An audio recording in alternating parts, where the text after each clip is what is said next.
All right, welcome to The Explainer. So we're going to talk about a future that sounds like it's straight out of science fiction. I'm talking robots doing all the work, cars that drive themselves, the whole nine yards. A world where the economy as we know it is completely rewritten. But here's the big question. Is this future a bright utopia, or are we heading for something a lot darker? It really feels like we're standing at this massive fork in the road. Down one path, you've got this bright, optimistic solar punk future. Think Star Trek, right? But the other path? That's the gritty, Blade Runner-style cyberpunk reality. And right at the center of this choice is a single year, 2026. That's the moment a lot of people are pointing to as the real inflection point. It's when capital, code, and carbon, yep, that's us, the physical stuff, are all expected to crash together and merge. Okay, so here's how we're going to break this all down. We'll start with what this great acceleration actually is, then we'll dive into Cathie Wood's massive trillion-dollar bet on this future. After that, we'll look at how Brett Adcock is literally building the bodies for AGI. Then we'll check out what everyone on the internet is saying about it, the network's verdict. And finally, we'll try to figure out what this all means for the future, what we're calling the abundance horizon. So what are we even talking about here? Analysts are calling this period the Great Acceleration. And you've got to understand, this isn't just another buzzword or some minor tech trend. No, this is a massive tectonic shift. It's driven by this incredible convergence of AI, robotics, and energy storage all hitting their stride at the exact same time. And the promise? A change that could be even bigger than the Industrial Revolution. Seriously. Okay, so for a shift this huge, you need some serious financial firepower, right? You need the fuel. And to understand that side of the story, you absolutely have to look at one of its biggest champions, Cathie Wood, the CEO of ARK Invest. She's the one laying out the massive, multi-trillion-dollar economic argument for why this revolution is not just possible, but inevitable. So what's her big idea? Well, she uses this great analogy. She says the U.S. economy is like a coiled spring. For years, all this innovation has been happening under the surface, in all these different fields, just building up pressure, building up potential. And our argument is that now, with all these technologies converging at once, that spring is about to be released. And when it does, boom, an explosion of productivity and economic growth like we have never seen before. And the absolute core of her thesis? It really comes down to autonomous taxi networks. She calls this the biggest AI project on Earth.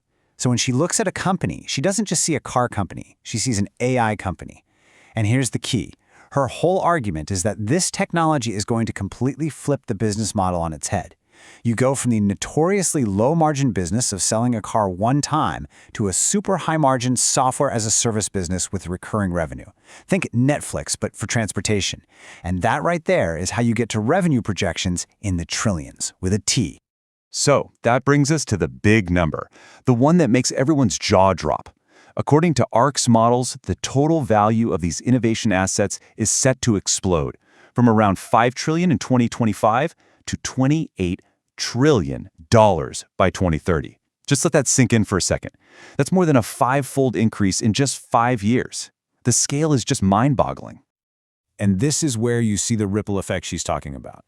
This isn't just about tech stocks getting a bump. No, her projection is that this boom is so powerful it will accelerate global real GDP growth all the way up to 7.3%.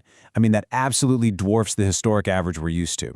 It's not just a sector-specific thing. It's a massive economic uplift for pretty much everyone. So that's the big, bold, multi-trillion-dollar vision from the world of finance. But, a vision is just a bunch of numbers on a spreadsheet until someone actually builds the thing, right?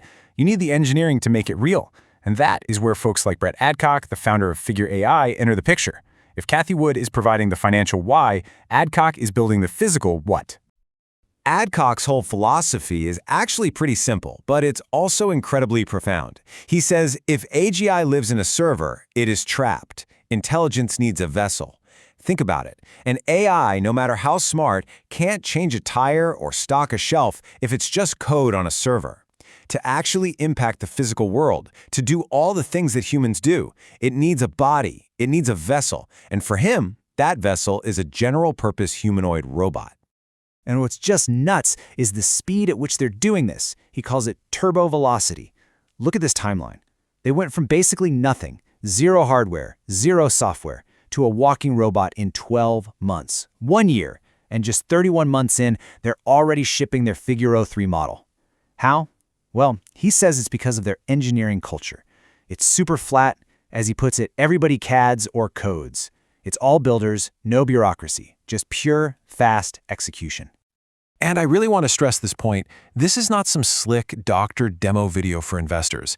This is the real deal. People are calling this the iPhone moment for robotics, and for good reason. Figures robots are on the factory floor right now at a BMW manufacturing plant. They're working 10 hours a day, building cars integrated right into the production line. This is where the theory, the vision, the sci-fi dream crashes into physical reality. But what does everyone else think about all this? I mean, as you can probably guess, when you have tech moving this fast, the public reaction is intense. The debate online is incredibly polarized. It's not just a discussion, it's an absolute battlefield of competing narratives. You can see the two extremes so clearly in the online discourse. On one hand, you have people filled with awe, saying this is the ChatGPT moment for robotics, total game changer. But then, on the other hand, you have deep skepticism. You have people calling it all a scam, a hype charlatan, just burning through investor cash. It's this perfect split between revolutionary hype and cynical doubt. And if you look at the two main figures here, you can see how their public perception is a total minefield. For Cathie Wood, you've got supporters who see her as a visionary, but then you jump on Reddit and critics are just ruthless, calling her a wealth destroyer because of her fund's recent performance. And it's the same for Adcock. His fans are hailing him as the new Elon, the next great builder. But then you go to the robotics subreddits and you've got experts picking apart his videos, questioning if the robots are really autonomous or if someone is just controlling them with a joystick off camera. And this social media matrix really sums it all up, right? You see how each platform kind of becomes its own echo chamber. On Twitter, for Cathie Wood, it's just a constant war zone between the bulls who love her and the bears who hate her. But on Reddit, it's almost all negative. For Brett Adcock, it's a bit different. On YouTube, you get these deep dives from tech channels, but on TikTok, it's all about these viral clips, usually with some Gen Z humor and captions like, "We are cooked." It really shows you the whole spectrum of reactions. So where does all this leave us? What's the big takeaway? Well, what you're seeing is this incredibly powerful feedback loop. You've got Cathie Wood's capital thesis on one side and Brett Adcock's engineering execution on the other.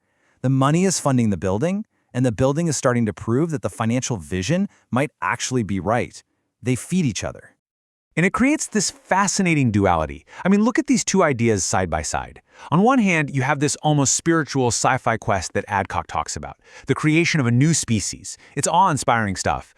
But then you have the cold, hard economic goal that makes it all possible, collapsing the cost of labor. The whole point is to get the cost of physical work down so low that it becomes a choice, not something you have to do to survive. So here's the bottom line.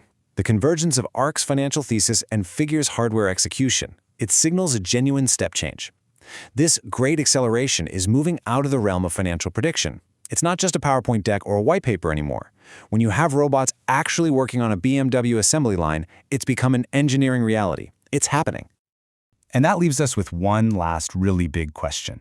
Because if the great acceleration is no longer a prediction, but a reality in motion, then the question we have to ask ourselves isn't if this future is coming. It's what kind of future are we going to build with it?